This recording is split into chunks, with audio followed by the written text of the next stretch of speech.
Trigger warning. This podcast contains descriptions of various abusive situations. Listener discretion is advised. You are listening to the Preacher Boys Podcast, a podcast shedding light on decades of mental, physical, and sexual abuse within the independent fundamental Baptist movement. The testimonies shared on this podcast are told from the personal experience and perspective of the survivors. Not all legal outcomes are known or final. Any suspect is presumed innocent until proven guilty in the court of law. To find more information about the Preacher Boys podcast and upcoming documentary, visit preacherboysdoc.com or connect on Facebook, Instagram, or Twitter with the handle @preacherboysdoc. Now, here is your host, Eric Skwarczynski. Hey guys, thank you so much for tuning in to the Preacher Boys Podcast. I'm sitting down with Mike Hutchinson, the host of the True Presbyterian. I was on his show a few months ago, and I brought him on to talk about something Presbyterians love, which is church history. So we're going to talk about the history of the IFB movement and kind of what makes these quote-unquote independent churches part of a denomination unto their own. So Mike, welcome to the show. Okay, so I'll start with this disclaimer because I'm almost expecting to get nasty grams or something out of this. So anything and everything that I have to say on this subject is my opinion alone, and you shouldn't come to the conclusion that my opinion is shared by my local church or any educational institution where I have studied.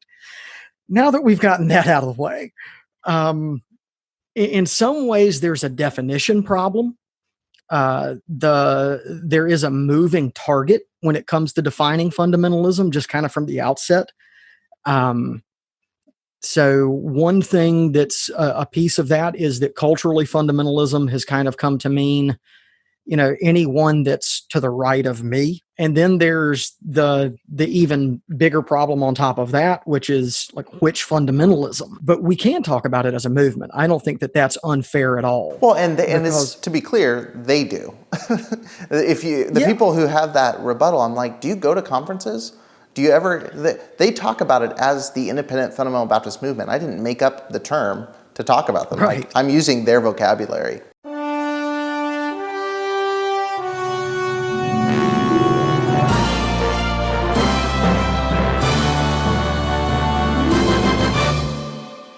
I'm going to take about 10 minutes and give you some excerpts here from the section Baptist in the 20th Century, and I'm pinpointing here what history has to say about the independent Baptist movement.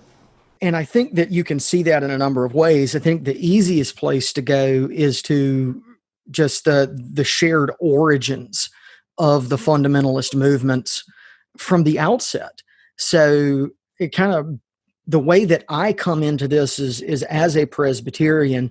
And now, for the sake of full disclosure, I did attend a independent fundamental Baptist church for a while. I was never officially on their membership rolls, but I was there for about 3 years. And so I have that background to draw on to an extent as well. I mean, it's certainly not as...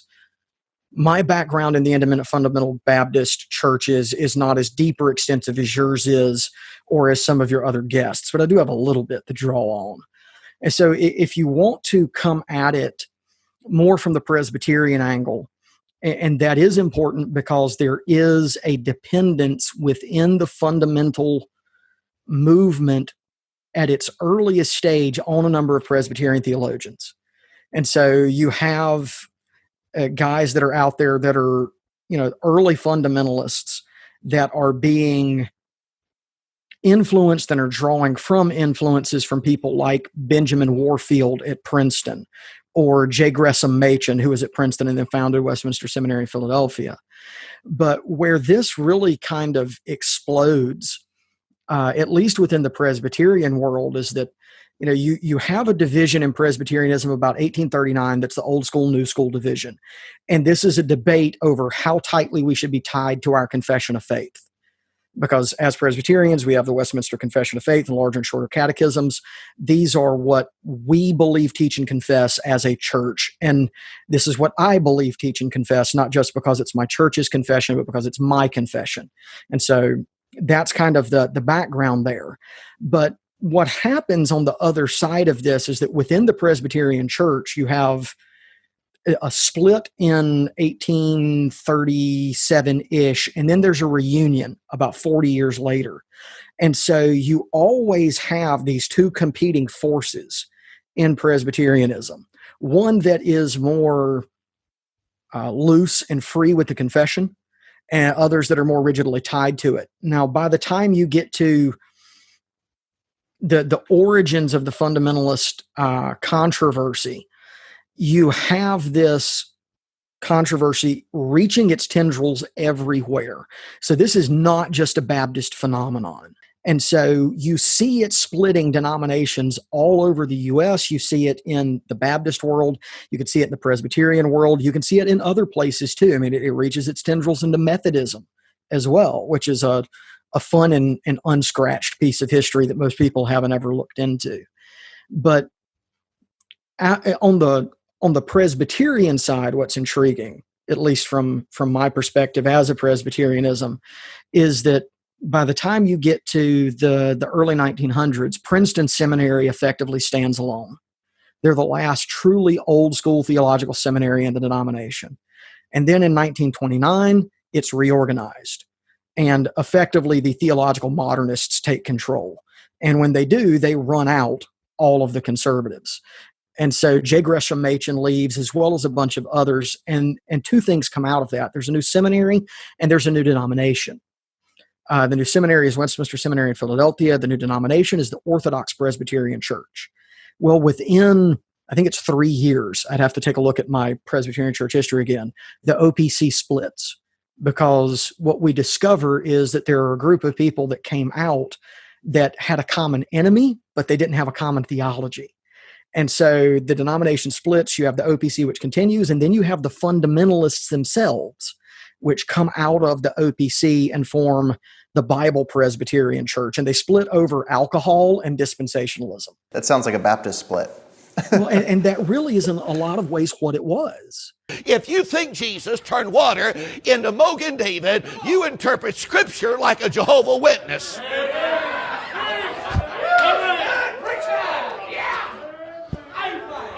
We don't hear much preaching on it, Dr. Anderson, but I know that Jesus in John chapter 2 did not turn water into Mogan David. I know that he didn't, because there's a verse in the Old Testament that says it's a capital S, it's a capital I, it's a capital N, to give your neighbor strong drink.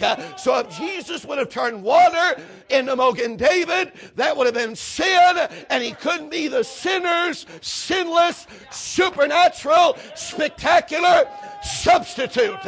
Jesus was not a bartender. That split in some ways it's almost a snapshot of what's happening in the larger culture. So even within fundamentalism, when this movement arises, you have almost two schools that are coexisting side by side. And so you've got folks that we would look at from a historical standpoint and call them more evangelical now, in the sense of Billy Graham in the 1950s. Right. And then you've got your hardcore fundamentalists.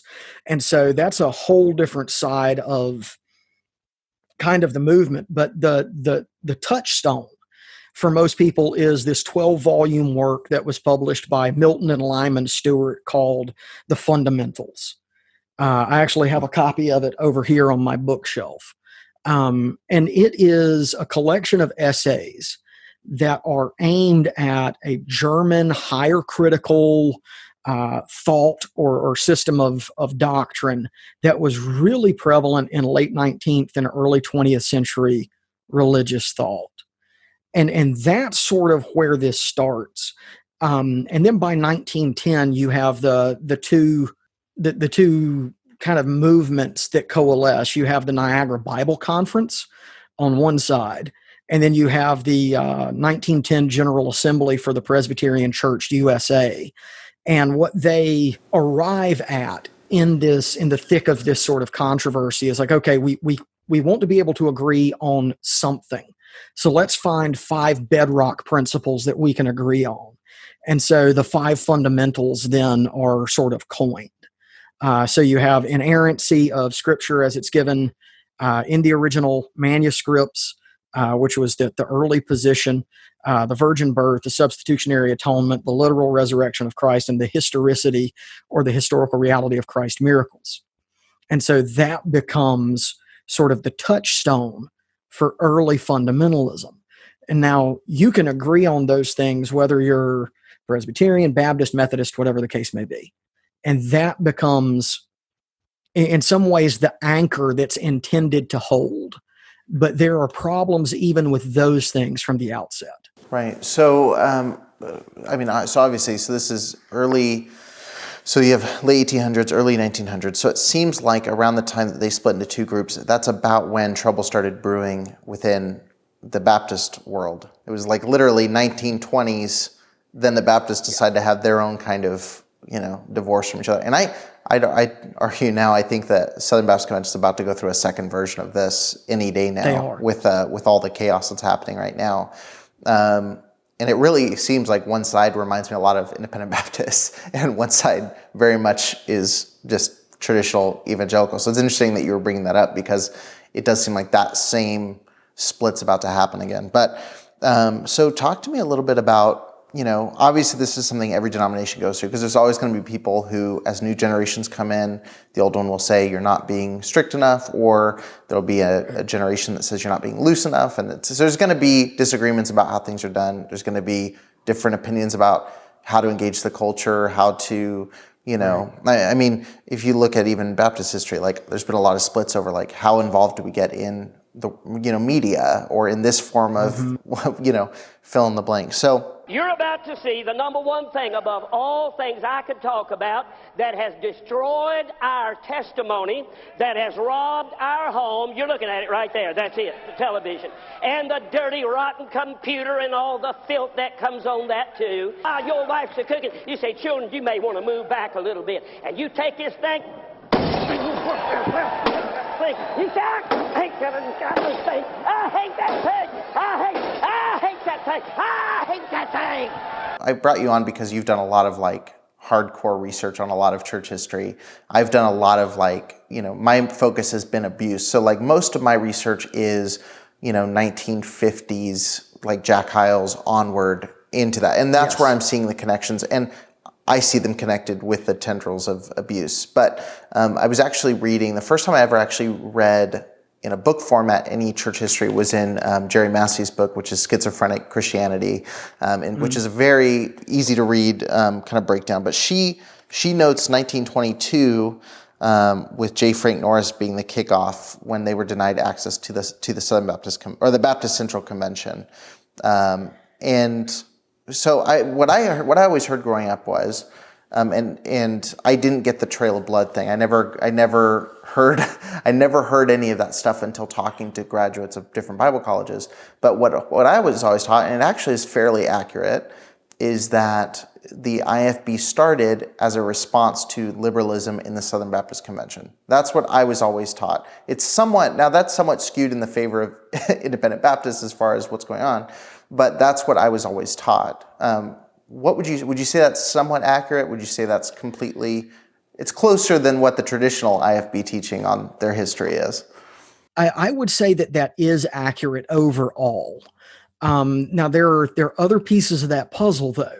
You have the same issue in the Baptist world that you have in the Presbyterian world around that same time. So you have kind of a convergence of multiple streams, historically and theologically, that are going on. So you've, in the Presbyterian world and in a wing of the Baptist world, there's always been a high emphasis on theological education. Right. And so you can see that, for example, with the Presbyterians, with Princeton University. And they kind of cornered the market on that stuff for a while. Yeah. Yeah. And then in the Baptist world, you can see that with the Southern Baptist Theological Seminary, which originally was in Greenville, South Carolina. It has not always been in Louisville, Kentucky. It moves to Louisville after the Civil War. Even Southern Baptist Theological Seminary, the men who founded it were all graduates of Princeton Seminary. Right. And Southern Seminary was built on the Princeton model. At the same time that you have this seriousness where it comes to theological education, you have another wing that places experiential piety kind of at the heart of what it is that they're about. And by the time you get to 1920, you have these streams that are at war with each other. And then there's other pieces, right? So you do have this influx of theology that's coming out of the European continent beginning in the 1850s that's now reaching a very much a fever pitch in most of the seminaries in the United States. And so, yes, the schools have been overtaken at this point by people that don't hold to the commonly held theology of the church to that point. And so that is an issue. But then you have these competing movements on the other side. And so fundamentalism is a strange historical thing that most people haven't dug into deeply. I think that the best two histories of it are going to be George Marsden, Fundamentalism and American Culture. And actually, a professor at Bob Jones University has done an excellent history of fundamentalism, which in some ways I'm surprised that he's been able to stay on the faculty there, given how intellectually honest his work is. And that one's In Pursuit of Purity by David Beale. Both of those are good looks at kind of the history of fundamentalism, Beale more broadly, or pardon me, Marsden more broadly, Beale more narrowly. But it is the convergence of multiple streams that come out of this much larger historical current. So fundamentalism actually shows up in Romanism or Roman Catholicism, right? Vatican I, that's a fundamentalist movement. It shows up in Anglicanism with the Oxford movement. That's a fundamentalist movement. And so fundamentalism isn't something that's unique to the Baptists and the Presbyterians. But on this other side, right, that we're talking about, that's kind of this other piece of the puzzle, it's a convergence of the holiness movement, right? So there are influences there from Methodist perfectionism, from the Pentecostal movement, from the Keswick higher Christian life movement. Hey, I would say with the IFB, there's a ton of Methodist influence. Like that, I would say the closest, when I'm reading historical figures or I'm looking at church history, like the IFB feels much more similar to Methodist theology in a lot of ways than any other large, religious movement you can think of. Yeah, that there is a very heavy influence there, and you can see it in reading some of, like even modern fundamentalists have lots of really nice things to say about John Wesley. And so that influence is there. And so you can see that show up in the independent fundamental Baptist world in the hymns that they sing, right? So my favorite, most hated hymn, like the one that makes me just want to tear out my hair every time I hear it, is I Come to the Garden Alone. Right. So, and he walks with me and he talks with me and he tells me that I am his own, and the joy we shared as we tarried there, none other has ever known. I mean, that's right out of this holiness, Keswick higher Christian life sort of background, that your individual experience of Jesus, none other throughout the entire history of the church, all the way back to the apostles, has ever known the experience that you have with Christ. You can see it in the phenomenon of rededicating your life to the Lord. Yeah. So if you grew up in fundamental circles or Baptist circles, even, you guys know that, if you go to youth camp at some point, you have to get saved again. Right. I've been saved a lot of times. Throw out your Caedmon's Call CDs, burn some books. I mean, something along those lines, that has to happen. And then you have this show up in kind of the carnal Christian doctrine. And so there's this idea that, there's some sort of spiritual crisis, and then that leads to justification. And then there's a second crisis, and then that's where this higher Christian life of holiness and sanctification comes from.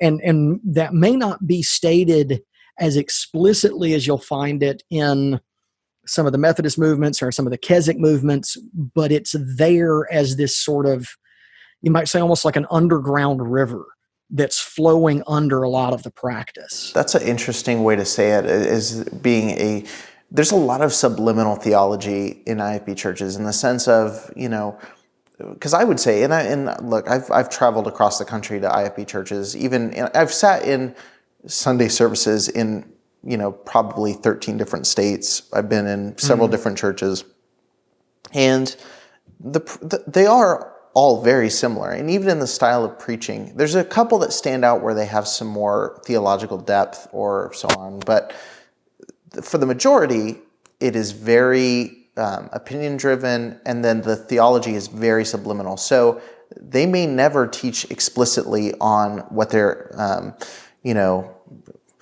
doctrine of the end times. They may never teach explicitly on what, like you said, the idea of being a carnal Christian. They may never give you but they will just use those buzzwords to manipulate what their point is that they want to get across. So you may never truly hear, here's how we believe, here's our eschatological map of what we think it looks like. What does, the book of Revelations actually teach? But they will talk about, if the rapture happens tomorrow, don't you wish you walked the altar tonight? It's that kind of, it's these terms you kind of know. For me, I was I know that there's some scary stuff about that, but I wouldn't have been able to say this is where it lays out in my faith. Right. Same thing with their doctrine of hell. Their doctrine of hell. I mean, and there's actually a film that Jack Hyles was involved in about hell. I don't know. I'm assuming you've seen it based on the smile on your face, but the amount of weird stuff that's in that movie that is not connected to anything within Scripture is really weird. It's just like a hodgepodge of, hodgepodge theology is kind of how they structure things. Except for some rarities, like the guy you mentioned from Bob Jones. There's some rare where they actually have some kind of theological understanding.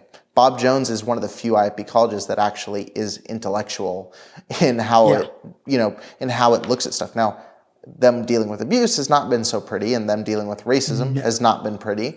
But when it comes to theology, they are actually pretty intellectually honest with a lot of what they put out. Versus, some of these other colleges where it's, let's learn about the great men of faith from 40 years ago and duplicate, So yeah, so that holiness movement is one side of fundamentalism, and then there's another stream. That's the revivalism piece of it, where you have the altar calls, you have this really theatrical preaching. I'd wake up in the middle of the night thinking that the roof was leaking, but as my mama pouring salt on my life, my wife, I've seen her get up and sing with the power of God on her life. I've seen when I got into college, I've seen Larry Brown get up with that power and the unction of God saying, here you go, boy, get as much as you want. You can be salty for the glory of God too. And you have the sort of camp meeting phenomenon, which you can trace back to the original camp meetings at places like Cane Ridge.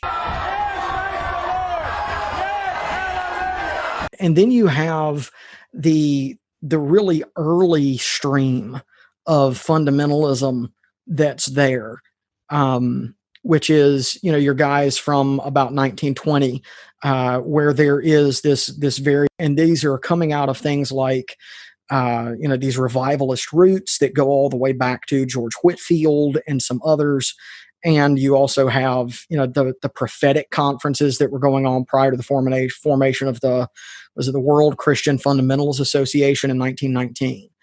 And then as things move forward into the 1920s and 1930s, you have the fundamentalist modernist wars that are going on within the mainline denominations. Right. And those are the historic denominations that have been in the United States from the very beginning. Mainline, I don't know if this is true. This may in fact be one of those things that just kind of entered the ether. But the story is that they're called mainline denominations because they were the big steeple churches that you found on Philadelphia's main line. It sounds cool, at least. Yeah, but it does get to the fact that these were the churches that were at the center of American civic life up to this point. And then in 1930 through about 1950, that's when you're really seeing the fundamentalist exodus from the main line. And then 1950 is where things start to shake up within fundamentalism in a major way, because you've got this crazy young preacher out of Charlotte, North Carolina named Billy Graham, who at this time, has got the hair slicked back and he's doing the full tilt machine gun delivery in his preaching. I mean, he is a Yeah, he is a card-carrying fundamentalist at this point. He was educated at Bob Jones, at that time Bob Jones College, which was here in Tennessee then. That was before it moved to South Carolina. Bob Jones was Methodist, no? I don't know.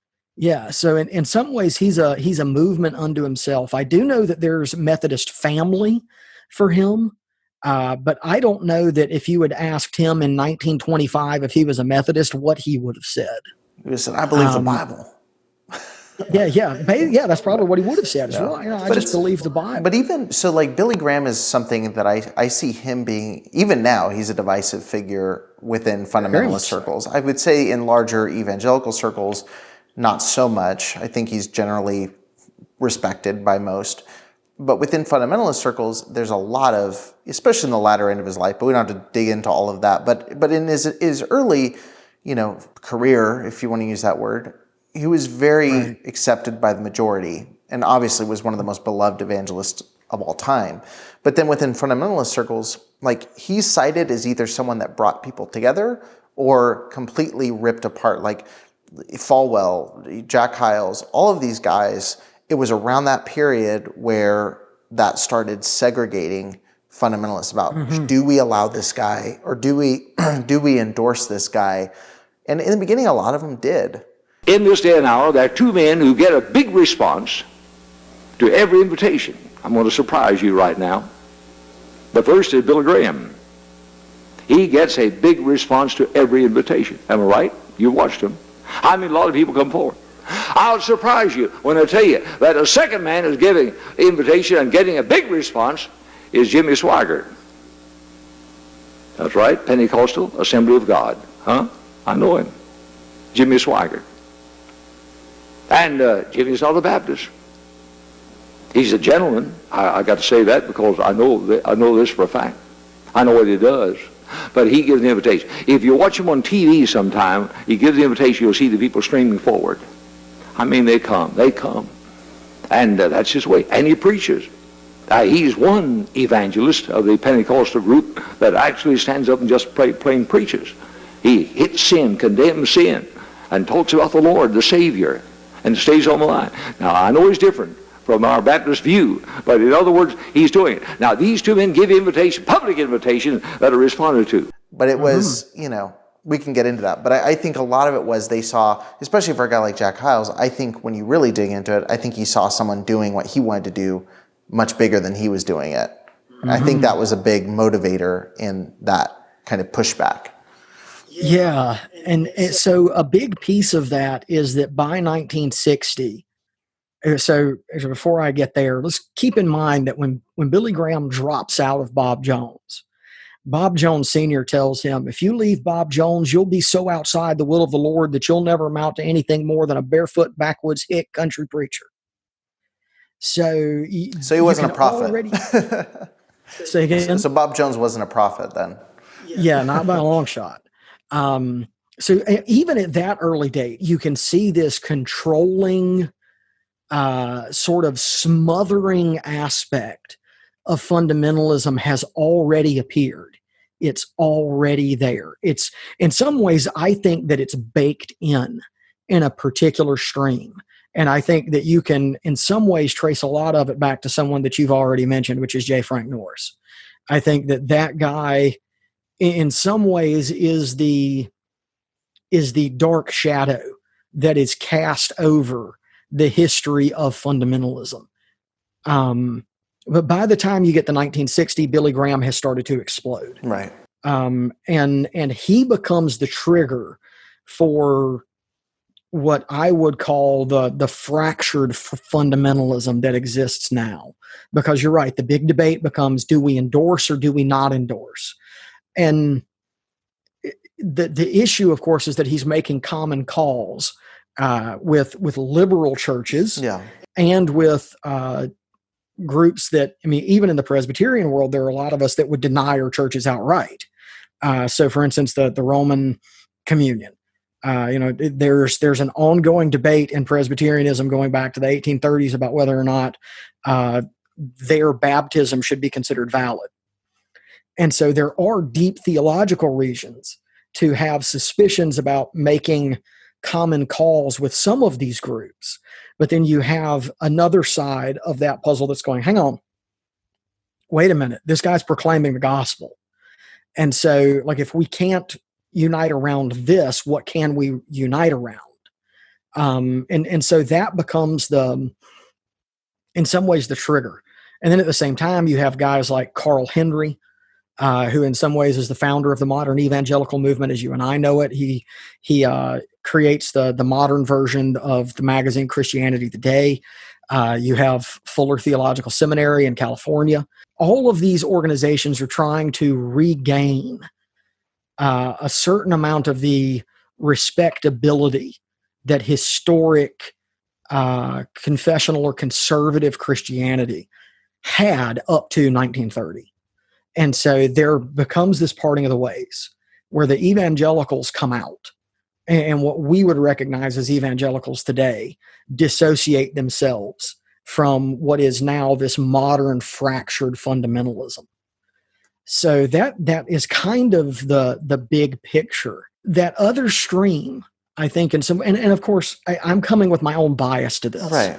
And so you have to take some of this with a grain of salt. That anti-intellectual stream has borne really poisonous fruit.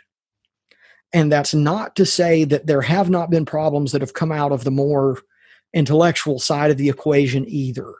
So as you've already mentioned, I mean, if you're going to go to a fundamentalist college, Bob Jones is the best of a bad lot, right? And so you're going to get a decent education there. But let's be clear, it's the best of a bad lot. Well, and it produces, like, even the methodology, it still duplicates that to some extent. And that's where you see, really does. You know, I mean, Bob Jones produced guys like John MacArthur. And John MacArthur, as far as, you know,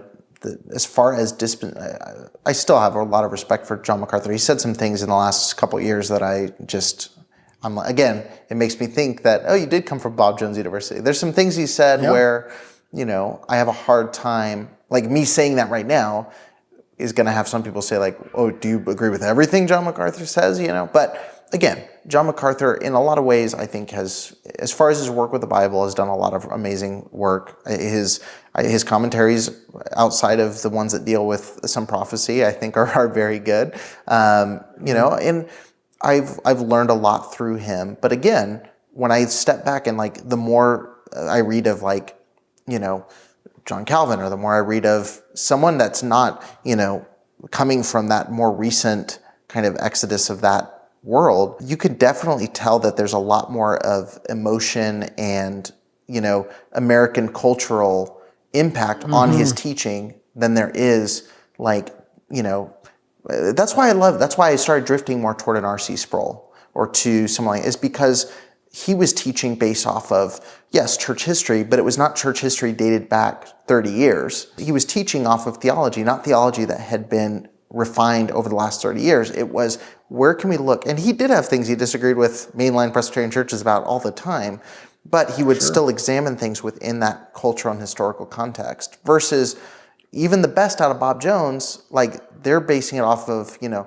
well, what I learned while I was there, and then just building on that. You know what I mean? And that's something for me as a Baptist. Like, that's where I look at Presbyterian churches, and even some friends I have that are Catholic in certain, is like, they have a lot to back up what they're saying, versus, you know, for me it was, well, as my preacher said, you know, or as preacher so-and-so used to say, and then going back and, you know, like, the furthest most of these guys go back is saying, like, and I remember what Jack Hyles, when he, you know, it doesn't go past that. There's two men. You go into my office, here's my desk to my right, there's a picture of my pastor who's in heaven. Pastor Brother Hyles, Dr. Jack Hyles was my pastor and dear friend and director for many, many years. And his picture's right there. Down on the desk next to it is a picture of Brother Hyles and a poem, Don't Quit. And he's been an influence on my life. Rarely would a day go by when I don't think about him, remember something he taught me, read something he wrote, listen to a sermon. You see, you need spiritual leaders. Except for when you have the dubious claims of, you know, well, John the Baptist. Look at John the Baptist. The first one we see, the first denomination we see mentioned is the Baptist. You know, like that kind of stuff. Yeah. But yeah, I think that's one thing where you get a leg up is, church history, I believe, is important to understanding understanding the framework of theology. Like, there's been years and decades and centuries of thought put into these documents, Yeah. And that's where I think the anti-intellectualism shows up in some really funny ways. So, even like the largest irony for me is that you go to a passage like 1 Timothy 4:13, right? I mean, Paul takes the life of the mind very seriously, right? And that's shot all through his, all through Paul's letters in the New Testament.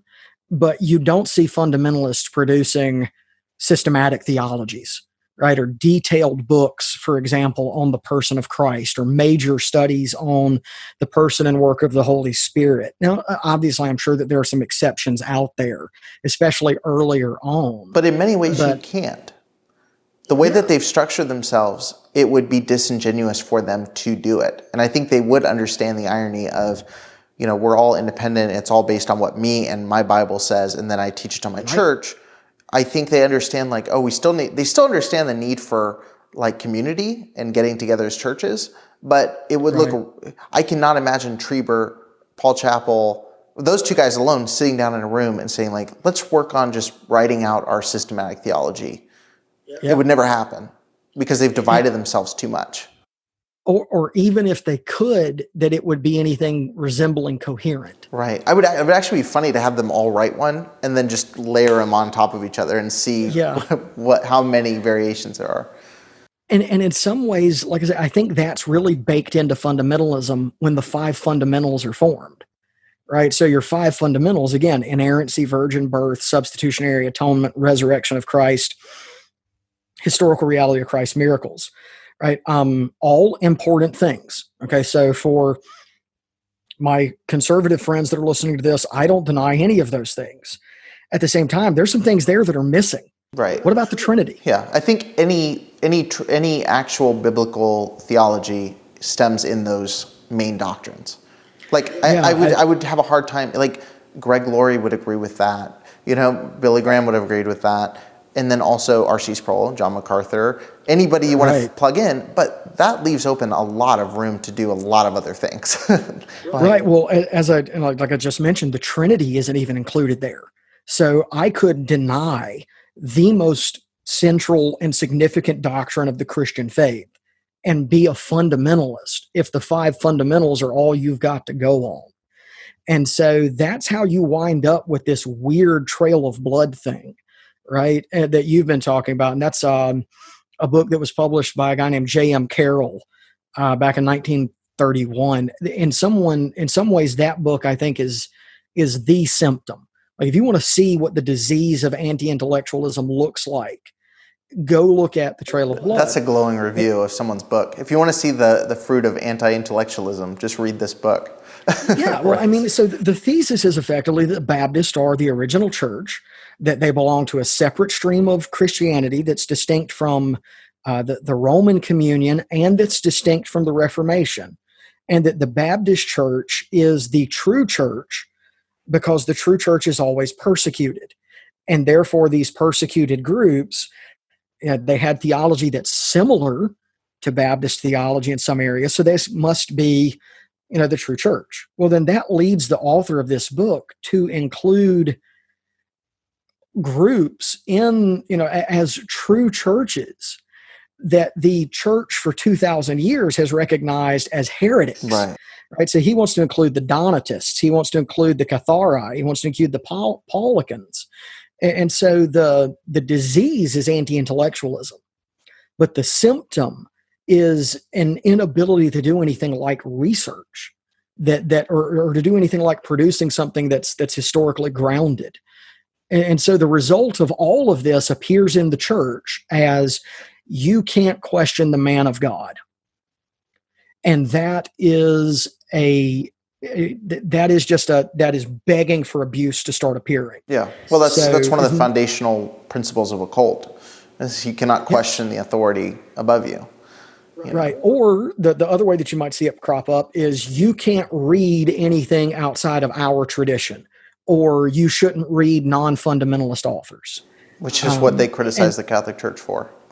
Right. There's this weird inconsistency that's baked in. I think the potential for abuse is baked in right out. And I think that is not only a fruit of anti-intellectualism. I think there are other things that go on there, but I think that is a fruit of anti-intellectualism as well as some other things. So when you take that and you couple it with the absolute obsession with, well, as so-and-so said, or you trace it back to J. Frank Norris. Let's be clear, J. Frank Norris got away with murder. Literally. I'm not saying that figuratively. J. Frank Norris killed a man in the office of his church and got away with it. Okay. And again, if you go back and you look at what was going on at that point historically, there's not really a good case to be made that he was innocent, right? This was straight up murder. And so when you have these sort of mega personalities that everything begins to revolve around, and then these mega personalities produce schools. So you have Bob Jones producing Bob Jones University. You have Jack Hyles producing Jack Hyles University. Right? Or you could go to Pensacola Christian College. Wherever you look, you have these mega personalities. And one of the things that appears anytime that happens, whether it's in fundamentalism or outside fundamentalism, when that sort of obsession around a central personality appears, a almost inevitable result is that whatever quirks exist in that guy's personality or in the way that that guy preaches or in the way that he pastors his particular church are going to become amplified to a greater and greater extent in each successive generation that he produces. And so like quirky things, here's a great example. So some quirks that were only slightly apparent in Mark Driscoll's theology and practice explode 10 years later. And then we see guys that were really deeply influenced by Mark Driscoll that are now even more heavy-handed than he was. Right. And so one of the wisest things that I ever had any professor tell me was that, if you take a snapshot of your church as a minister, 5 to 7 years in to your time there as the pastor, whatever is wrong with your church is what's wrong with you.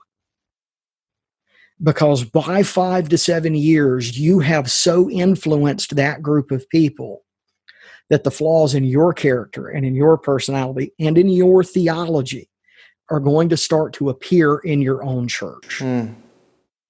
And so what you have in fundamentalism is that writ large. Yeah. And so can we call this a movement? Absolutely. Right. Because, whether we want to admit it or not within fundamentalism, you're tracing your history back to the same men. Right. And their idiosyncrasies are showing up in the next generation. And then their own idiosyncrasies Or doubling being down. added to that. Right. Yeah. And then that's amplified. And then it just continues and continues and continues.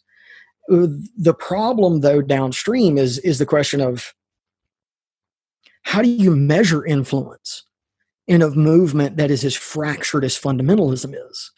Because at this point, it's so fractured that if you went to Johnny Smith in Boone, North Carolina, and said, so I've listened to 700 of your sermons, and these are the influences that I hear in your preaching, there's a really good chance that he's going to look at you cross-eyed. Because if you have the ability to identify those influences, tracing them back beyond 50 years, you're going to start dropping names that this man's never heard of. Yeah. And so that's one of the central issues that I have remained stuck on as I've listened to your podcast particularly, and as I've talked with some folks that I know that are more recently out of fundamentalism and some that have been out of fundamentalism for 20 years. I don't know how to accurately measure influence in that environment. So, Hyles. I don't know. Right.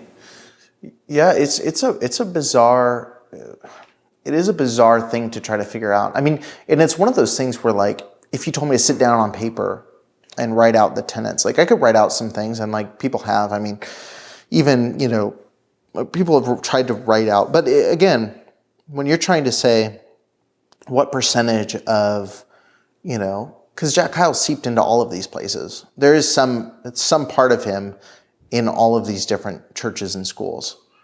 But even the ones that say he's not, he's there. But again, it's hard to be like, what percentage of Lancaster Baptist Church in Lancaster, California is Jack Hyles in Hammond, Indiana? Right. What percentage is Bob Jones University? What percentage is, Jerry Falwell, like Jerry Falwell early on, And so when you look at all this stuff, like, there's a lot of Billy Sunday stuff that seeped in, ironic to survivors. And something you probably know on the show, like, I can talk to somebody in Hawaii, in Indiana, in Georgia, and they all have the same type of leadership, the same type of theology that they believe, the same, we could all sit down, like, I could walk in a church and identify in the first 10 minutes, like, oh, this is an IFB church. But if you said to, like, hey, I'm a complete stranger to the movement, can you just write it out so I can know if I want it? It would be kind of tricky in some ways. In some ways it would be very simple, but in other ways it would be very tricky, because they are such a weird, like, there's these very weird, like you said, idiosyncrasies. Like, there's these very weird things that may not be in some of these churches that are in others, even though they share common tenets overall. But I think what you did, and you mentioned this when we did the podcast on your show, is a lot of it is Bible college. And within, and I think that's kind of the crux of, like, how you can see the movement spread out, is you can look at what college they came from, and it instantly makes sense. Like, a Pensacola guy and a West Coast guy look very different, even though they share a lot of things. And Pensacola is really, I think, intentionally moved itself away from a lot of the fundamentalist craziness. I don't know why that, I don't know if it's like a financial reason that they're doing that, or if it's what the reason is. But Pensacola's moved, Bob Jones is starting to pull itself into more of the John MacArthur camp, I think, a little harder. Like, they're trying to lean more into the Reformed kind of, they're trying to tip their toe into the Reformed world anyway. Yeah, there's some interesting stuff there just in and of itself. So, like, Jack Hyles had and has almost zero influence at Bob Jones University. Well, I think they would look at him as anti-intellectual. I think they would look at him as, Right. And Hyles considered Bob Jones to be leftist and compromised. Which is so funny when you look at Bob Jones, right? And then Tennessee Temple, which is now closed, but was at one time here in Chattanooga where I'm at.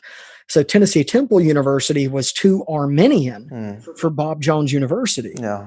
But Bob Jones University has also had Calvinist purges where Calvinist professors were run out of the institution.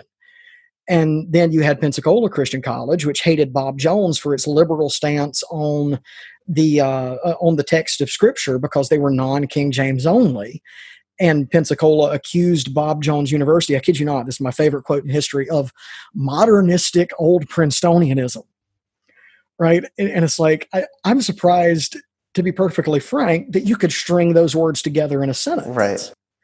Because that is, like, those two things don't belong together. Modernism and old Princeton couldn't be more different. Right. And so there are a lot of those pieces. And then, like, Jerry Falwell and Jack Hyles. Well, if you want to draw the connection between Jerry Falwell and Jack Hyles, where do you go to do that? Because you can't do it within their own lives. You'd have to go at least a generation back. But it is there. Yeah, it is there. So does that come in because, and again, this is a legitimate question. I don't know the answer to this. One of Falwell's biggest mentors was a guy named George Beauchamp Vick. And so was Vick influenced by Hyles? I don't know. He possibly was. G.B. Vick was, I can't think of the guy's name, but he was really closely related to one of J. Frank Norris's successors. Not John R. Rice, no?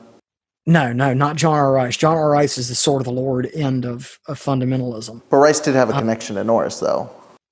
Yes, but in fairness, proving I think this is the difficulty. But this is the thing where I think what I'm seeing, and I think I'm seeing it now being out, but I'm seeing guys who are in the world, and I'm just curious if you agree with this. And we've hit on, like, the biggest, Achilles heel problem within the independent circles is that lack of accountability and structure, where there is no ability to, what I'm seeing, and you may disagree, but what I see is a lot of individuals trying to do their own reformation by themselves and trying to pull this, and basically just take the good things they liked and then run and start. So you'll see a Hiles guy and a Pensacola guy be like, I hated this about my college. I hate this about my college. Yeah, well, we hate the same thing. Let's start a place. And it starts this very convoluted kind of ministry.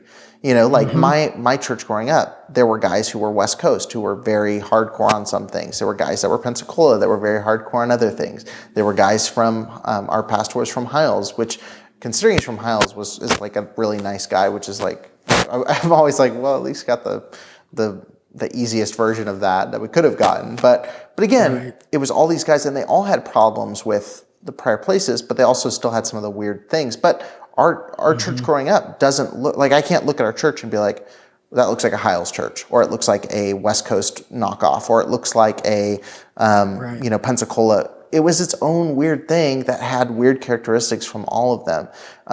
And I guess where I'm getting is I see that happening now, where I see the new independent Baptists.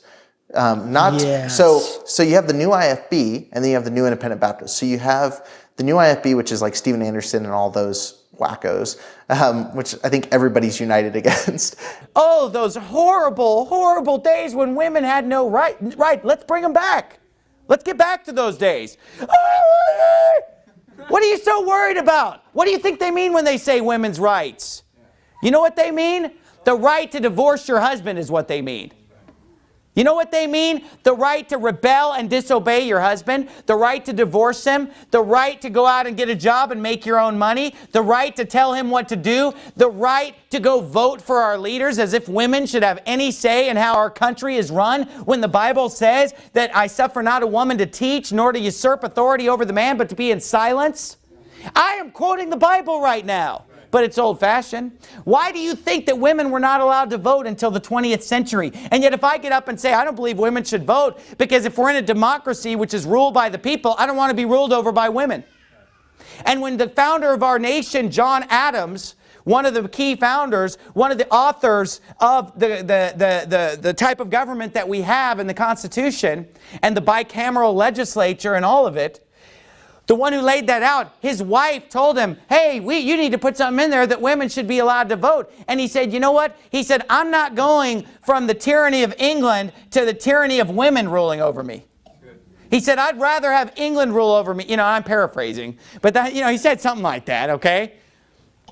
Look it up. He said something similar to that.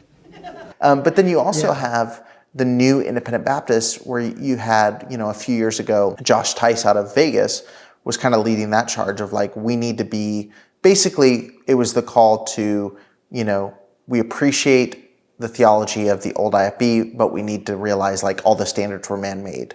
So essentially, not to belittle or diminish what they were doing, but I saw a lot of guys who left just because they still, I'm trying to be careful how I say this because I have friends who are associated with this, but essentially the doctrine didn't bother them. The fact that their wife couldn't wear pants or they couldn't go to movies was a big driving force. I'm not saying that for Josh Tice, because I think Josh Tice actually has tried to study out. And he doesn't identify as independent Baptist at all anymore, based on my conversations with him.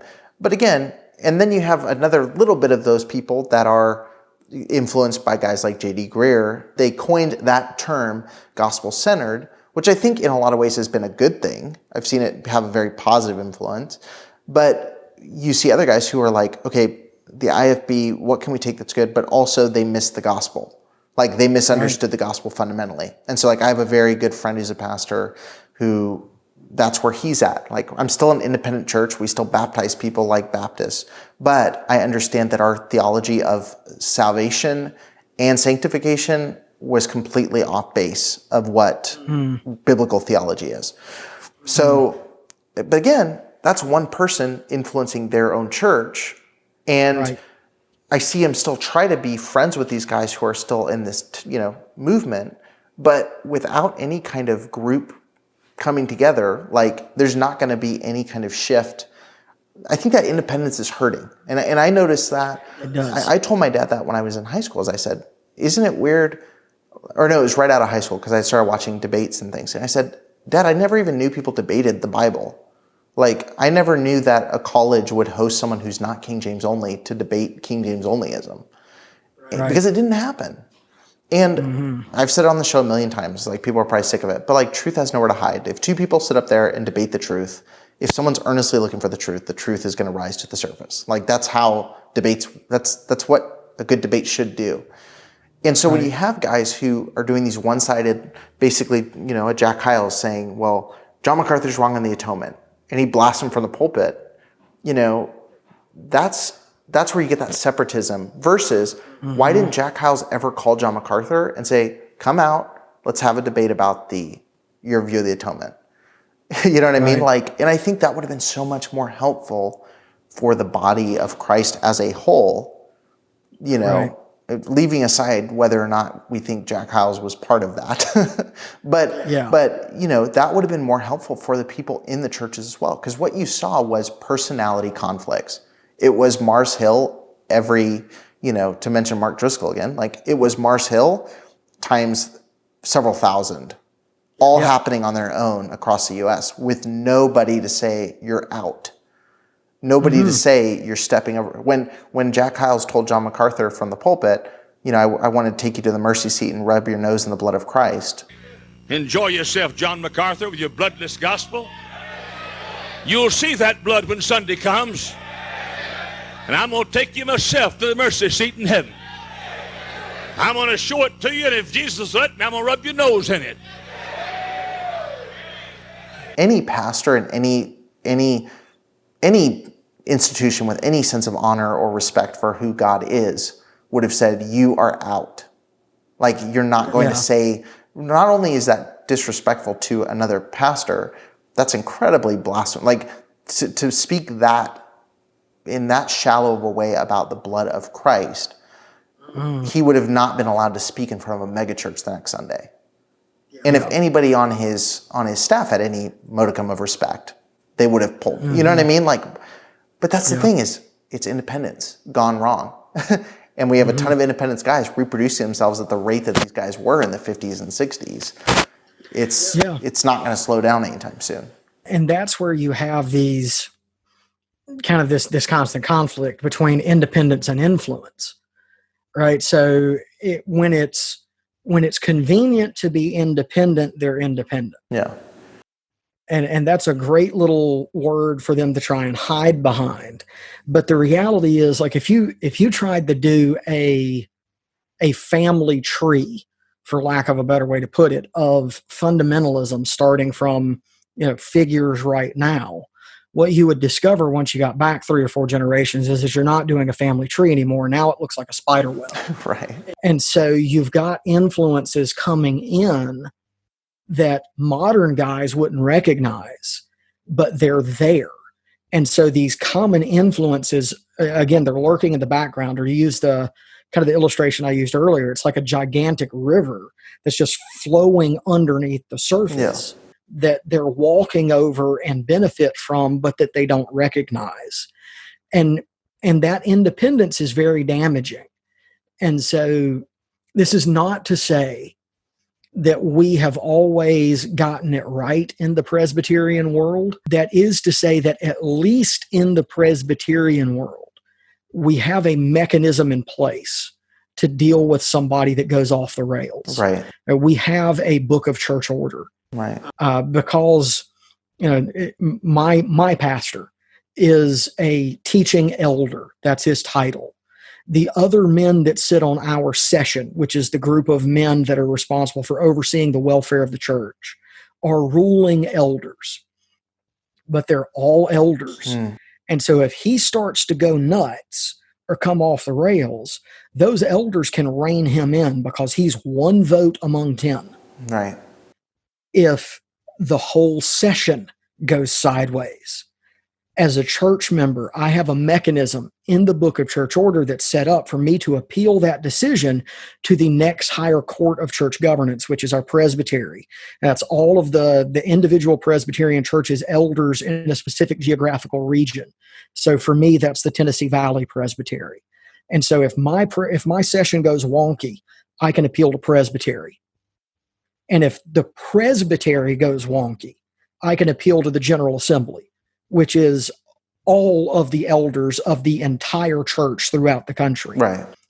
And without opening a can of worms, because I don't know how much this particular individual would want their information on the web, I can name a specific case in the Presbyterian world where something very similar to this happened, where a session was trying to deal with an issue with a church member. The member of the church kind of went, okay, hang on a second. This is taking a hard turn into an area that is not good. And so they appealed it to presbytery. Presbytery debated this issue for over 2 years. And then at the end of that came to their decision. And if anyone is listening to this podcast who knows me, they're going to know this situation because it's unescapable. It's a small world. And in the midst of this, I actually had a conversation with one of the men in that presbytery and told him then, I'm like, brother, I'm not an elder. I don't have a vote on the floor of presbytery. But as an outsider looking in, I can tell you by what I'm seeing that this is not going to end well. This is going to get appealed to our General Assembly. And it did, and I was right. It was overturned. And so both the presbytery and the session were effectively told, you got out of line, you need to go apologize and make this right. And so that mechanism is at least in place, right? So the General Assembly could have gotten it wrong as well, because no church government is any better than the men who make it up. Yeah. But at least the possibility exists. And so I think in some ways that's some sort of mechanism of that nature is desperately needed for so-called independent churches. But then the problem with the independent fundamental Baptist world is that 99% of the pastors are so kooky that I wouldn't trust them to be able to come to. Yeah, and so ego-driven, it wouldn't work. Yeah, that I wouldn't trust them to be able to set those things aside. And I know that sounds insulting, and I recognize that. But of the independent Baptist ministers and evangelists that I have met, I can name one. Actually, take that back. I can name two that I genuinely respect. And of them, I'm pretty sure only one is still living. Yeah, I can name a handful. Yeah. For me, it was Larry Winkler. And I only knew Larry in passing. He was an evangelist. And again, like I say, only knew the man in passing. But what I knew of him, he was a very respectable individual. And more recently, Stacy Shiflett.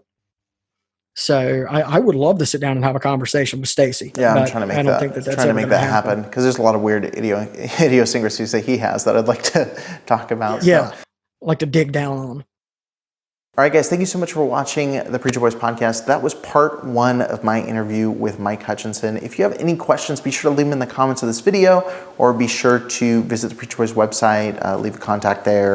Social media, hit a DM, whatever you want to do to connect with me. There's going to be a phone number in the show notes if you want to call and leave a question for the next episode so we can dive in and go a little bit deeper into this topic.